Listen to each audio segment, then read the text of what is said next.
어제 우리가 나눴던 그 느헤미야 4장 1절부터 13절까지 그 느헤미야와 이스라엘이 예루살렘 성벽을 중수하고 고치고 재건하기 시작할 때 산발랏, 이 도비야 그리고 아라비아 사람들이 방해했다. 그리고 공격을 시도했다는 것을 우리가 어제 나누었습니다. 그럴 때 느헤미야가 가장 먼저 한 것, 붙잡은 것, 그건 다름 아닌 바로 기도였죠. 그래서 어제 말씀 4절에 우리 하나님이여 들으시옵소서. 가장 위기의 그 순간에 가장 먼저 한 것, 우리 기도. 저와 여러분들이 그럴 수 있기를 바랍니다. 세상이 나를 공격할 때 거기에 대꾸하는 것이 아니라 우리 마음을 빼앗기는 것이 아니라 또 문제를 묵상하는 것이 아니라 하나님 앞에 나아가며 하나님께 마음을 오픈하고 우리의 문제를 하나님 앞에 맡기는 이 기도로 시작하는 우리의 삶이 될 수 있기를 바랍니다.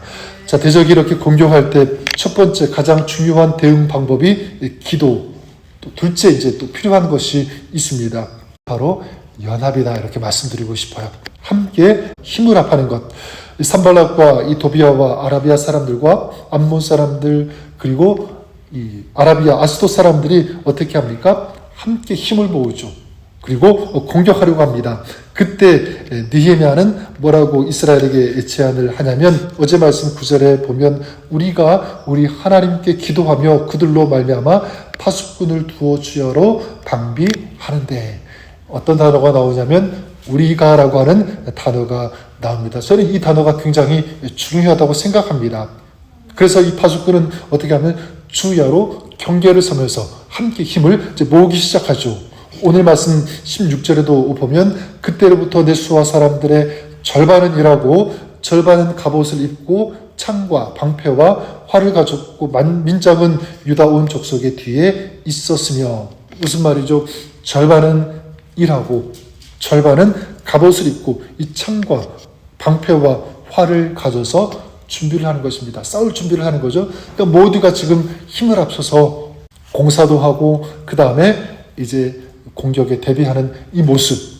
그리고 17절에도 보면 성을 건축하는 자와 짐을 나르는 자는 다 각각 한 손으로 일을 하며 한 손에는 병기를 잡았는데 성을 건축하는 자도 어떻게 합니까? 짐을 나르는 자도 어떻게 합니까? 한 손으로는 일을 하고 또 한 손에는 무엇을 잡았죠? 병기를 잡았습니다. 그러니까 온통 이 힘을, 이 마음을 다 합한 거죠. 공사도 하면서 싸움을 준비하는. 그리고 21절에도 뭐라고 하냐면 우리가 동틀 때부터 별이 나기까지 창을 잡았다. 여기도 우리라고 하는 이 단어를 사용합니다. 무엇이냐면 지금 이스라엘은 모두가 연합했다. 하나가 되었다. 그래서 함께 일하면서 함께 싸울 준비를 하고 있다는 것을 보게 됩니다. 저는 우리가 또 우리 교회가 그럴 수 있기를 바랍니다. 우리 교회가 지난 16년 동안 여러 가지 상황을 지나왔고요. 또 특별히 몇 년 전부터 이 팬데믹 이 상황을 지나오면서도 여기까지 올 수 있었던 것 한 가지를 꼽으라면 바로 기도가 있었고 또 오늘 이스라엘의 모습 저는 함께 했기 때문이라고 믿습니다. 함께 예배하고 그리고 함께 섬기고 함께 기도하고 함께 그리고 마음을 모았기 때문에 저는 앞으로도 마찬가지라고 믿습니다. 저는 우리가 함께 할 수 있기를 바랍니다. 특별히 우리는 한 공동체다. 그리고 영적인 한 가족이라는 사실을 절대 어떤 순간에도 잊어버리면 안 됩니다. 그리고 함께 아름다운 꿈을 꾸면서 함께 예배하면서도 기도하면서 우리 한 마음이 되어야 될 줄 믿습니다. 그래서 우리 개인적으로도 적용한다면 여러분 내가 할 수만 있다면 혼자 기도하는 것도 필요하지만 어떻게 기도하는 것이 더 좋을까요? 함께 기도하는 것이 더 좋고 또 혼자 예배하는 것도 좋지만 함께 예배하는 것 이것이 더 아름다운 모습일 것입니다. 사역도 마찬가지죠. 이스라엘이 성벽을 쌓을 때 사람들은 성벽을 쌓든지 무장을 하든지 어떤 것이든지 다 있고 또 어떤 경우에는 한 손으로 일하면서 또 한 손으로는 또 무기를 든 것처럼 다 이 모든 것에 동참했던 것처럼 우리도 마찬가지입니다.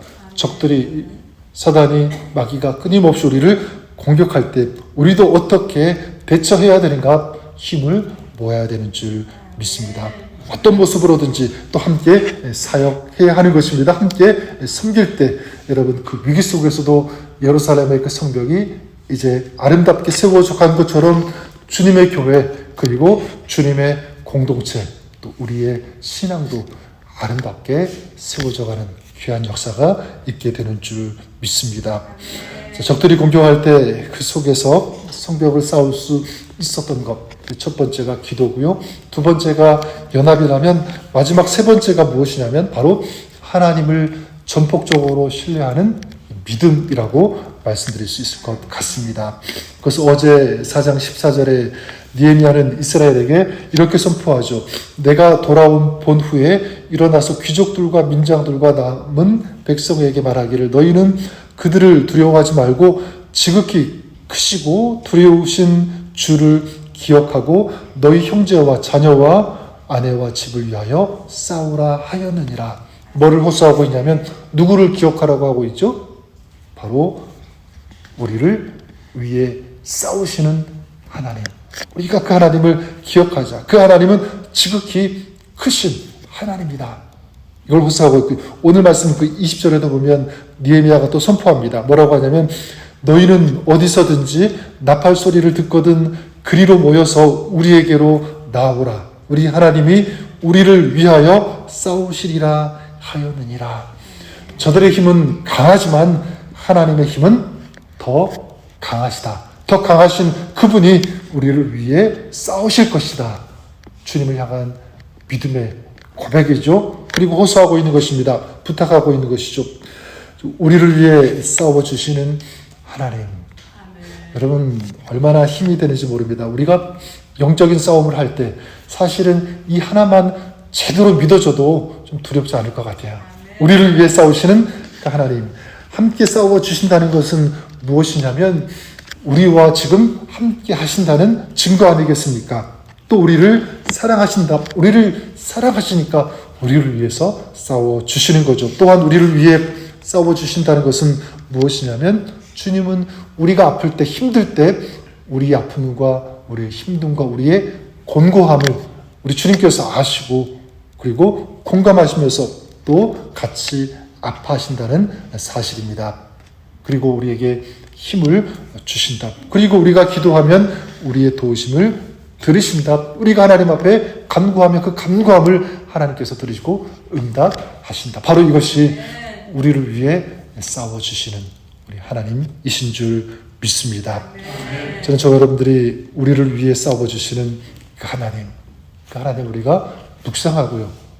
그 하나님을 바라보면서 그 하나님을 부르는 오늘 하루 또 우리의 삶이 그렇게 될 수 있기를 바랍니다. 여러분 우리도 살아가면서 오늘 이스라엘이 만나는 이 산발락과 이 도비아와 같은 그런 적들이 분명히 있습니다. 그것이 문제일 수도 있습니다. 하지만 그럴 때 오늘 우리가 4장 나눴던 것처럼 기도하고 마음을 모으고 힘을 합치고 또 특별히 하나님께서 우리를 위해서 나를 위해서 싸워 주신다는 이 믿음을 가지고 선포하면서 나아가는 그런 우리의 여러분의 삶 신앙이 될 수 있기를 주님의 이름으로 간절히 축원합니다. 그럴 때 성벽이 재건되었던 것처럼 우리의 마음도 재건되어지고요. 우리의 신앙도 재건되어지고 우리의 가정, 우리의 공동체 모든 것이 정말 아름답게 재건되어지고 세워지게 되는 줄 믿습니다. 오늘도 이런 아름다운 승리가 있는 삶을 살아가시는 오늘 하루 여러분의 평생의 삶이 될 수 있기를 우리 주님의 이름으로 간절히 축복합니다.